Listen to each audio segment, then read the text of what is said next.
Hello guys, আজকে আসলে coach দিয়া মাছ ধরতে গেছিলাম ঘেরের ভিতরে, আমার নিজের ঘের। তো আপনারা দেখুন কি মাছ ধরে নিয়ে আসলাম।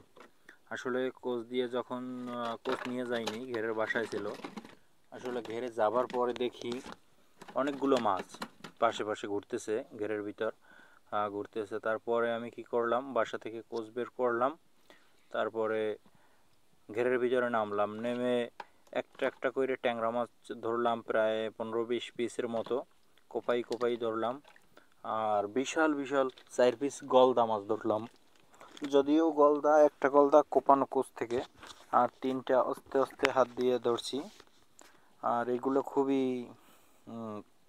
চালাক অতিরিক্ত, যার কারণে সহজে ধরা যায় না। যদিও কষ্ট হয়েছে তারপরেও ধরে ফেলছি। আর একটা মাছ ছুটে গেছে, গলদা চিংড়ি বড়। আবার আরেকদিন ধরবো ইনশাল্লাহ। আর ট্যাংরা মাছ আছে ঘেরে, অনেক ট্যাংরা আছে, হয়তো অনেকগুলো। হয়তো আপনাদেরকে দেখাবো। আরও অনেক মাছ ধরলাম, ট্যাংরা ধরলাম, গলদা ধরলাম, একটা বাইলা মাছ ধরলাম, বড় একটা বাইলা, প্রায় 100 গ্রাম ওজন হবে। আর একটা তেলাপিয়া ধরলাম, তাও প্রায় 300-400 গ্রাম ওজন হবে, বড়। আর ট্যাংরা মাছ কতগুলো। আর গলদা চিংড়িগুলো আসলে খুবই সুন্দর খেতে। এই মাছগুলো আসলে বিক্রি করব, দেখা যাবে হয়তো 150-200 টাকা দাম হবে গলদা 4 পিসের দাম হয়তো। আর 300 গ্রাম চিংড়ি মাছ হবে এখানে, 1000 টাকা কেজি আছে আমাদের এখানে, এই বাগেরহাট সুন্দরবন। আসলে এই যে তেলাপিয়া মাছটা লাফাচ্ছে এখনও জীবিত মাছটা, আমার বউয়ের বাড়ি থেকে প্রায় 2-3 কিলোমিটার হবে দূর, সেখান থেকে ধরে নিয়ে আসলাম। আর ঘের আমার বাড়ির পিছনে আরও একটা আছে যদিও, কিন্তু সেই গেট থেকে মাছ ধরা হয় খুবই কম। সেই গিরে মাছ ফেলাইছি, ছোট সেই গিরে মাছ। আর ওই দূরের ঘেরটা 14 বিঘে নিয়ে। আসলে ঘেরের মাছ ধরা হয় না তেমন একটা। চিংড়ি মাছ ছাড়ছি কেবল, হরিণের চিংড়ি ছাড়ছি পোনা, তারপরে কিছু কিছু বাগদার পোনাও ছাড়ছি অনেকগুলা, যা 2 মাস 2.5 মাসের মধ্যে বড় হয়ে যায়। আর আপনাদের মাঝে দেখাবো পরবর্তী ভিডিওতে হয়তো কিভাবে মাছ ধরি।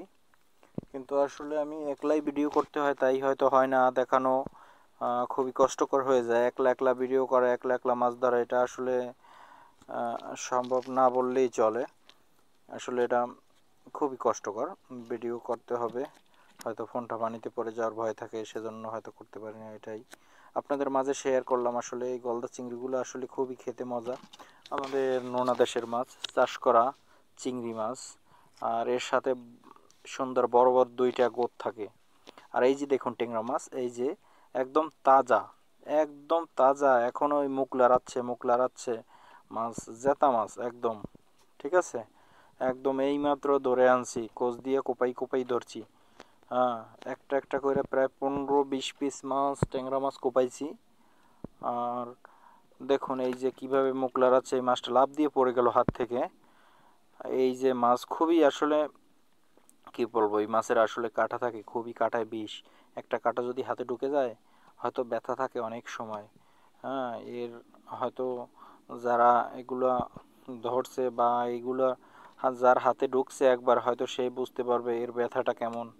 এই যে একটা একটা করে ধরতেছি। আসলে যারা মাছ ধরতে পারে না, খুব ভয় করে, তাদের পক্ষে তো আর সম্ভব না এইভাবে জেতা মাছ ধরা। যারা মাছ ধরতে পারে এইভাবে, তাদের পক্ষেই সম্ভব এইরকম মাছ ধরা, এইরকম মাছ কাটা, রান্না করা। আসলে এই মাছগুলো আমি বিক্রি করব না সব, চিংড়ি মাছগুলো বিক্রি করব। আর ট্যাংরাগুলো আসলে আমি নিজেই খাবো ভাজি করে।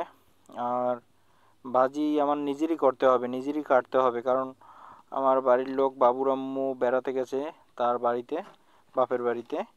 আর আমি বাড়িতে একলা একলা থাকার কারণে এই মাছগুলো আমি, বড় একটা ফালসা মাছ ধরলাম, ওইটা একটা ফালসা। আর বাড়ি আমি একলা থাকার কারণে এই মাছগুলো আমার নিজেরই কেটে তারপর রান্না করতে হবে, এইটাই। আর আপনাদের মাঝে এই যে গলদা চিংড়ি, সাদা মাছ শেয়ার করার কারণ হইল, আপনারাও দেখেন। আসলে নোনা দেশে যারা থাকে, আমরা আসলে কষ্ট করেই মাছ ধরি, কষ্ট করেই খাই, দেখার মজাটাই আসলে অন্যরকম, আসলে খুশি, খুব আনন্দদায়ক। কারণ সব সময় সব জিনিস দেখা যায় না, সব জায়গায় পাওয়া যায় না। আসলে খেতেও খুব মজা, শুধু দেখলে হবে না, আর আপনাদের সবাই দাওয়াত রইল, অবশ্যই খুলনা সুন্দরবন আসবেন। আর অবশ্যই আমার সাথে যোগাযোগ করলে এরকম তাজা তাজা মাছ এসে ধরে খেতে পারবেন। ওই দেখেন মুখ দিয়া, মুখ লড়তেছে, এখনো মুখ চাবাচ্ছে। মাছ একদম জীবিত মাছ, তাজা ফ্রেশ, একদম তাজা মাছ, তাজা মাছ একদম। এই মাছের আসলে যে মাছের যত কাটা সে মাছের তত স্বাদ, এর কথা আসলে সত্য কথা।